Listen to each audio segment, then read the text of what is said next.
Liam was spending a quiet Saturday afternoon browsing through the stack of his favorite second-hand bookstore. He had always enjoyed the smell of old pages and the mystery that each book held within.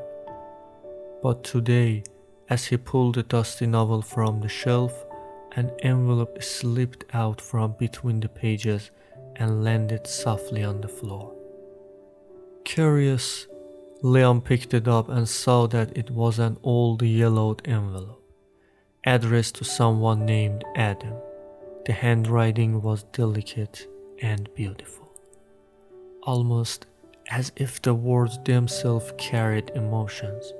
He hesitated for a moment, feeling like he was invading someone's privacy, but the date caught his attention.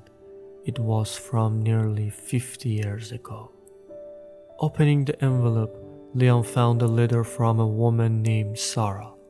Her words were filled with longing and regret as she poured her heart out to Adam, explaining how deeply she loved him and why she had to leave.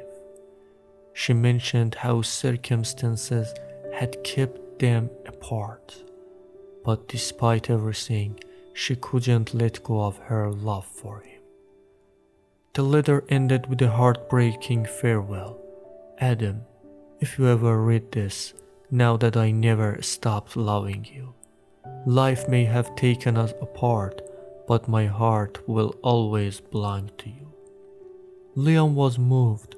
There was something about Sarah's words that resonated deeply within him.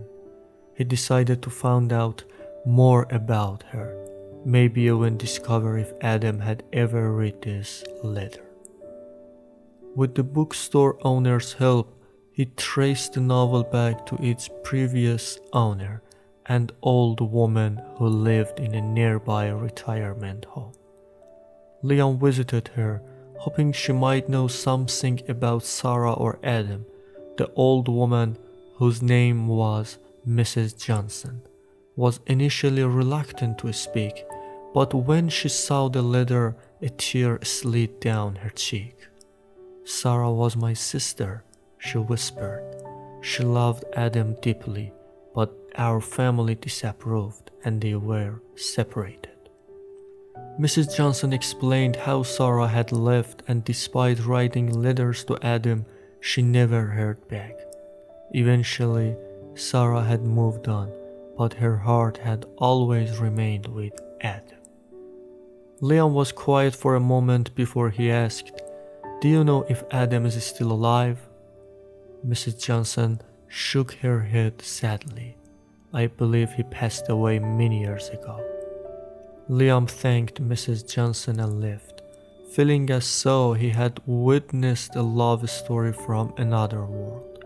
Yet, in some way, he felt closer to Sarah and Adam, as if their love had reached across time to touch his own heart. He returned to the bookstore, placing the letter back in the novel, hoping that someday someone else would find it and feel the same connection he had.